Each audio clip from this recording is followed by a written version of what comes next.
Déjeme recibir, mientras buscamos la conexión, una mejor conexión con el doctor Isaac de Paz González, déjeme saludar al maestro Ricardo Sevilla, escritor, periodista independiente, columnista del diario Basta, orgullosamente miembro de esta familia sin censura. Mi querido Ricardo, te saludo con mucho gusto. ¿Cómo has visto las reacciones ante la designación, la elección de la ministra Piña Hernández como ministra presidenta de la Suprema Corte de Justicia de la Nación? Hay algunos que creemos que pudo haber sido peor, me refiero al historial de voto de estos ministros y ministras, si se hubiera elegido a Alfredo Gutiérrez Ortiz Mena, muy evidente calderonista y hombre señalado por la condonación de impuestos cuando estuvo en el SAT. ¿Cuál es tu opinión, Ricardo? Te saludo con mucho gusto. Buenas noches. Buenas noches, querido Vicente, público memorioso. Pues sí, a esta hora usted ya debe saber, público, que Norma Lucía Piña Hernández presidirá la Suprema Corte de Justicia de la Nación. Hay ciertos tics, hay ciertos tópicos que se van repitiendo y bueno, pues es probable que entre esos tópicos usted sepa ya también que se trata de un hecho histórico, que Piña Hernández estará al frente del máximo tribunal constitucional de 2023 a 2026, lo cual es otro tópico, la convierte en la primera mujer en dirigir el poder judicial. Ahora, una cosa llama mi atención poderosamente, que hayan salido la plana mayor de los conservadores, la plana mayor de los neoliberales, a celebrarlo. Me refiero en concreto al presidente del PAN, a Marco Cortés, a Lito Moreno, el dirigente nacional del PRI, e incluso el coordinador de Movimiento Ciudadano en el Senado, Clemente Castañeda, ya salieron a lanzar campanas al vuelo de que haya llegado Piña Hernández a la presidencia de la Suprema Corte. También lo celebró Lorenzo Córdoba, lo ha celebrado el sobrino de José Goldenberg, y en fin, esto de arranque, Vicente, debe decirnos mucho, y es que es importantísimo recordar que a Norma Piña Hernández la propuso de entrada Enrique Peña Nieto. Entonces ahí hay que detenerse un momento, porque ahí llegó respaldada por el PRI, por el PAN, por el Verde Ecologista, cuyos senadores, hay que recordarlo, en ese momento le concedieron 79 votos. Pero más allá de eso, la pregunta es, ¿qué ha propuesto y cómo ha votado Piña Hernández en la Suprema Corte? Y es ahí donde está el detalle, como diría el clásico. Y es que en los 18 asuntos que la Corte tuvo que resolver en el periodo de 2019 a 2022, Norma Piña apoyó solo 3 de las propuestas emanadas del obradorismo, es decir, solo el raquítico 17% de sus votos respaldaron a la Cuarta Transformación. Eso es un síntoma de lo que puede venir después, de lo que se puede convertir en una enfermedad. Le pongo a usted un ejemplo, porque ya ve que a nosotros nos gustan los contundentes datos duros. En marzo de 2022, Piña Hernández validez del artículo 24, párrafo segundo de la Ley Federal de Austeridad Republicana. ¿Y qué decía eso? Que prohibía a los exservidores públicos de alto nivel trabajar en la iniciativa privada durante 10 años. ¿Para qué? Para evitar un conflicto de interés. ¿Y qué cree usted que argumentó Piña Hernández para votar en contra? Que la duración de 10 años de la prohibición de laborar en empresas privadas que los exfuncionarios hayan regulado, supervisado, en esos lugares, pues era demasiado, no le parecía razonable la medida, es decir, ella creyó que eso era absolutamente exagerado. Y eso no fue todo, porque un mes después, en marzo del año pasado, 2022, Piña Hernández votó contra el proyecto de la ley de la industria eléctrica que buscaba privilegiar a la CFE. Usted sabe que al final el Pleno de la Suprema Corte sí terminó validando los artículos más importantes de la reforma a la ley de la industria eléctrica. Aquí lo discutimos ampliamente, concienzudamente, y finalmente fue avalada en el Congreso de la Unión en 2021, pero el voto lo tuvo en contra de parte de esta magistrada. Ahora, no debemos olvidar tampoco, Vicente, el caso del exgobernador panista de Tamaulipas, Francisco García Cabeza de Vaca, quien en abril de 2021 fue acusado por la UIF de haber dispersado de forma ilícita más de 42 millones de pesos mediante una triangulación de recursos públicos. También lo informamos aquí, también lo analizamos. Pues, ¿qué cree? Que la Suprema Corte de Justicia de la Nación invalidó la orden de aprehensión contra Cabeza de Vaca. En su momento también se lo informamos. Pero, ¿qué cree también? Que Piña Hernández votó para que el exgobernador mantuviera el fuero. Y así, querido Vicente, público memorioso, a simple vista, parece que el conservadurismo volvió a ganar en la Corte. Y ya no sé, Vicente, respondiendo a tu cuestionamiento inicial, si realmente pues nos salió bien que ganara esta magistrada o no, porque ya no sé si nos salió más caro el caldo que las albóndigas, como dice el clásico. Oye, Ricardo, si así fuera, que el conservadurismo vuelve a quedarse con las riendas del Poder Judicial, que no se le va a dar continuidad a lo que planteaba Arturo Saldívar, que deja un proceso de transformación y de limpieza del que él hablaba, porque hay muchas cosas podridas en el Poder Judicial, pues nadie puede acusar al presidente Andrés Manuel López Obrador de autoritario, de pisotear esos límites entre poderes, algo de lo que tanto lo han acusado esos rivales, esos adversarios que tiene.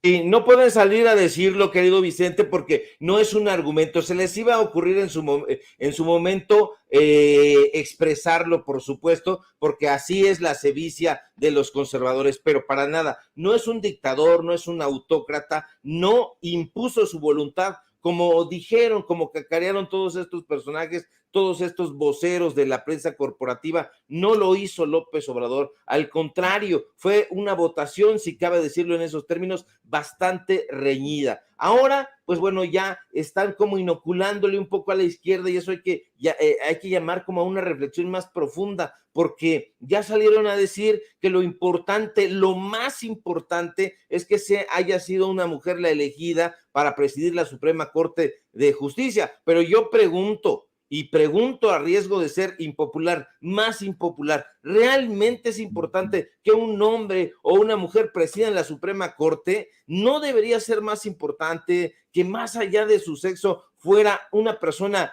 cabal, honesta y que hiciera bien su trabajo, que estuviera del lado de una transformación profunda? Olvidémonos que la cuarta transformación, que sea López Obradorista, no debería de tener empatía con el pueblo. Todas estas votaciones demuestran que no hay ninguna empatía hacia el pueblo de México, y en ese sentido no deberíamos pensar en que debería ser una persona que realmente velara por la justicia la elegida para presidir la Suprema Corte de Justicia. Te lo voy a decir con todas sus letras, a riesgo de seguir siendo más impopular y que nos llevan jitomatazos. Esta ministra es más anticuatroteísta, incluso en términos de porcentajes, que el propio Ortiz Mena. Entonces, eso pues nos lo pone en una perspectiva bastante interesante, porque significa que el presidente López Obrador no impuso la autocracia que estos personajes decían. Entonces, yo lo dejaría ahí para la reflexión, para que la gente hiciera su propia evaluación, y que la hiciera no en las rodillas, no sentado ahí enojado, no, que lo hiciera con datos duros y que viera, que no nos creyera a nosotros, como tú bien dices, pero que revisaran las votaciones y se percatara de que todas estas votaciones de parte de la ministra no ayudan a la consolidación de ningún tipo de transformación el pueblo de México. Y eso, querido Vicente, deja entonces una tarea pendiente. El Poder Judicial todavía necesita sanearse, porque aquí no vemos para cuándo vaya a suceder esto y no tengo yo, pues, digamos que muchas esperanzas en que con esta ministra vayan a cambiar las cosas. Ojalá, hay que darle el beneficio de la duda, pero francamente, pues vamos a estar muy atentos para que se lleve a cabo un trabajo excepcional. Eso, desde mi punto de vista, es lo que tenemos que hacer. Oye, mi querido Ricardo, y para dejarte ir, porque sé que tienes transmisión en un rato, ¿qué tiene que pasar con lo de Yasmín Esquivel? Porque ahora mi gran temor es que pues se olviden del tema. No, señores, si no hubo plagio, habrá más de uno que tenga que dar la cara por mentir, por torcer las cosas. Y si hubo plagio, pues que se vaya hasta las últimas consecuencias. Mi punto es que no podemos dejarlo ahí.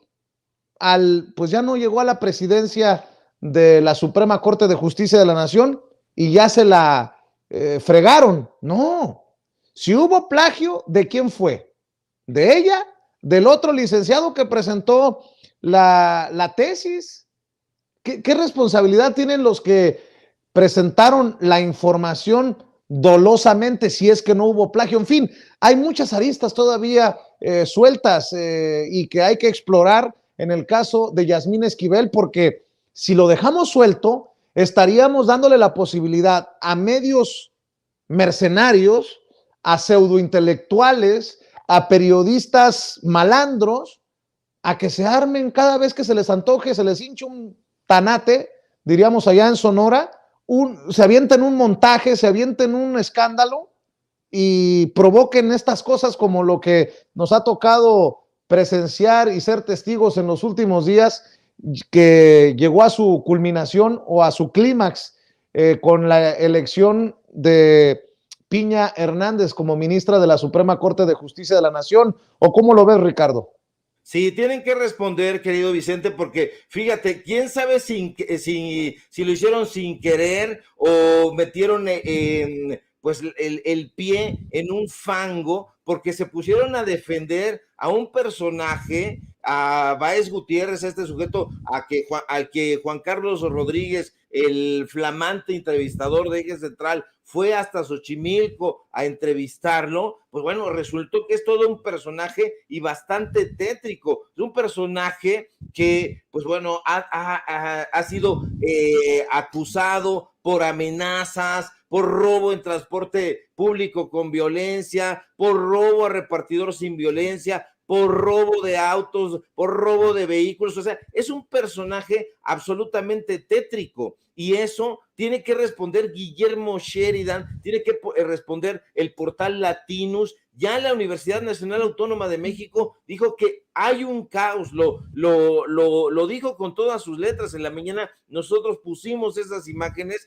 que salieron publicadas en la Gaceta UNAM, y ahora ya lo quieren olvidar, como tú bien apuntas. No se puede olvidar, porque estos personajes daban por sentado que Yasmín Esquivel iba a ganar en la Suprema Corte de Justicia y tenían preparada ya la parte segunda de todo de esta trama, y no se puede dejar diluir así nada más. Hay que mirar con muchísima suspicacia este tipo de trabajos, porque en un trabajo de investigación periodística se tendrían que seguir abunando más informaciones. No creo que estos periodistas, después de haberse partido el alma y durante todo el fin de semana haber trabajado para llegar a la casa en Xochimilco de este personaje, ahora vayan a tirar la toalla, porque eso nos hablaría entonces de que se trata de un montaje, como muchos que ya han hecho. Entonces, ojalá que Guillermo Sheridan venga otra vez desde Seattle y aporte más información sobre esto y sobre las corruptelas que hace en el Instituto de Investigaciones Filológicas, y nosotros se los vamos a exigir. Vamos a fuerza de publicaciones en estas benditas redes sociales y de participaciones como esta, se lo vamos a exigir, porque de otra manera estarán ellos colocándole el sello a sus trabajos de que son absolutos montajes, y bueno, que es de esperarse, porque se publican en el portal Latinus, donde trabaja Carlos Loret de Mola, que como tú bien has bautizado, es los montajes, pero eso no puede seguir ocurriendo y vamos a seguir muy atentos con la información que se genere. Ojalá se siga generando y no haya sido simple y sencillamente solo un trabajo para lanzar dardos pestíferos en contra de la candidatura de Yasmín Esquivel y tirarlo después todo a la borda. Por varias cosas, nada más para que quede claro. No puede, y grábenme muchachos, no puede quedar el tema del supuesto plagio de Yasmín Esquivel, que no logra la presidencia de la Suprema Corte de Justicia de la Nación, no puede quedar suelto en el aire. ¿Por qué? Porque la propia Yasmín Esquivel confirmó que la Fiscalía de la Ciudad de México, a cargo de Ernestina Godoy, concluyó que Edgar Ulises Báez Gutiérrez, el supuesto plagiado, fue el que plagió a la ministra Yasmín Esquivel. Eso por un lado, porque además se viene el golpe político contra Ernestina Godoy, porque dicen, como si no hubiera otros temas importantes, se está utilizando a la fiscalía para el golpe político. No solo eso, hay periodistas como Nayeli Roldán de Animal Político que están manejando que la principal defensora de la ministra Esquivel tiene historial, que la asesora de Yasmín Esquivel tituló a otros 8 alumnos con plagios. Bueno, pues entonces, si así son las cosas, ¿cómo queda la máxima casa de estudios de nuestro país, la UNAM? La que se derechizó, la que se movió al lado conserva en los últimos años, como lo ha dicho el propio presidente Andrés Manuel López Obrador, y entendiendo que las bases del conservadurismo es la corrupción, la hipocresía, pues yo no quiero que quede así nada más en el aire, que se investigue hasta las últimas consecuencias, porque ahora resulta que la única, suponiendo sin conceder, que la única que plagió fue la ministra Yasmín Esquivel. ¿Qué cosas tan extrañas pasan en la UNAM? Nótese mi sarcasmo, mi querido Ricardo Sevilla. De eso también tiene que dar la cara a Graue, ¿no? Tiene que dar la cara el rector de la máxima casa de estudios, y ha sido señalado también que la Universidad Nacional Autónoma de México, pues es un lugar donde hay bastantes corruptelas. Leopoldo Silva Gutiérrez durante décadas pasó siendo el director de servicios escolares en esa institución.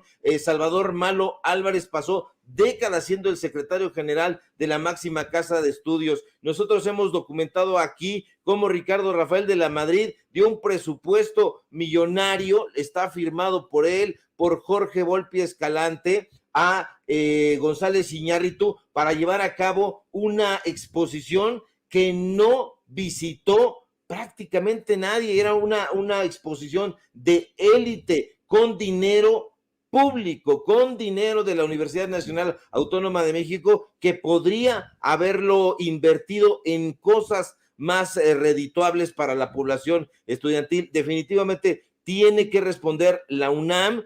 Hay un desbarajuste, nos dicen que los repositorios donde se encuentran las tesis podrían haber sido manipulados. De hecho, ya no podrían haber sido manipulados, los manipularon y los ha metido en jaque Yasmín Esquivel y su defensa, porque ahora sí, como dice el clásico, le salió el chirrión por el palito, porque resulta que Guillermo Sheridan sale en defensa de un personaje bastante espeluznante en su biografía y dice que es plagiado, pero resulta que el plagiado resultó ser el plagiador y se convierte en un thriller absolutamente espeluznante, y eso nos debe llevar a la conclusión de que en la Universidad Nacional Autónoma de México están ocurriendo cosas muy nefandas. Así que vamos a estar muy atentos, porque la máxima casa de estudios, así llamada, nuestra querida casa de estudios, pues está siendo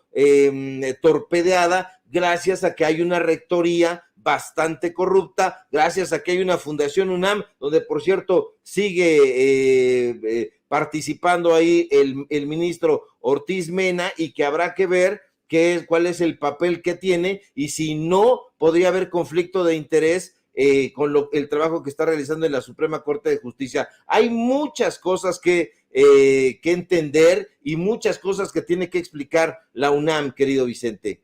Así es, ya Yasmín Esquivel convenció, ¿no? Esa es otra cosa, dio su explicación, pero ¿y la UNAM, papá? No puede quedar en entredicho la reputación de la Universidad Nacional Autónoma de México. Destaparon la cloaca, pues hasta las últimas consecuencias, aunque se vayan entre las patas los Lorenzo Córdoba, porque recuerde que quiere regresar a la UNAM, aunque se vayan entre las patas los amigos de muchos de estos pseudointelectuales. Mi querido Ricardo Sevilla, ¿por qué no cerramos invitando a la gente para que te sigan tus transmisiones, para que te lean tus columnas, para que también esté al pendiente de lo que publicas con tus reportajes e investigaciones exclusivas para Sin Censura todos los miércoles? Adelante, mi querido Ricardo, para cerrar.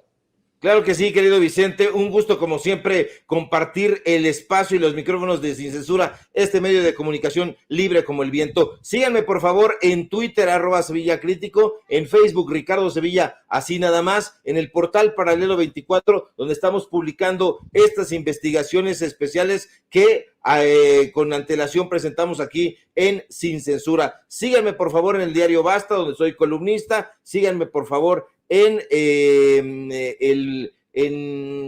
mira, ya está, estoy, tantas cosas que tenemos aquí. Los datos duros.